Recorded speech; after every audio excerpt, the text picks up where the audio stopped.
కొందరు అప్పుడప్పుడు కొన్ని ప్రశ్నలు అడుగుతున్నారు. ఉదాహరణకి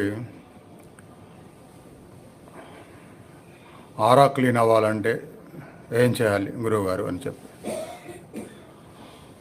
ఏం చేయాలని చెప్తాము. తర్వాత వాళ్ళు చేశారా లేదా, ఆ చేసిన దానికి ఏం రిజల్ట్ వచ్చింది, ఏం డౌట్లు వచ్చినాయి, మళ్ళీ రెండోసారి అడగరు, కనపడరు. అందుకని దానికంటే అన్ని క్వశ్చన్స్కి సమాధానం ఏంటంటే, ముందు మీరు లైవ్లో రెగ్యులర్గా అటెండ్ అవ్వడం స్టార్ట్ చేస్తే అప్పుడు ఆటోమేటిక్గా మీరు అడిగిన వాటికి నేను ప్రాక్టికల్ చేస్తూ ఉంటాను.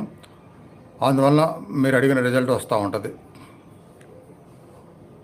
ఆ రిజల్ట్ రాకపోతే మళ్ళీ ఎందుకు రాలేదా అని చెప్పి అడిగి ఏమి లోట్లున్నాయో కనుక్కొని వాటిని సరిదిద్ది మళ్ళీ అవి సరిదిద్దిన తర్వాత రిజల్ట్ వచ్చేట్టుగా చేసుకోవచ్చు. అందుకని ఇప్పుడు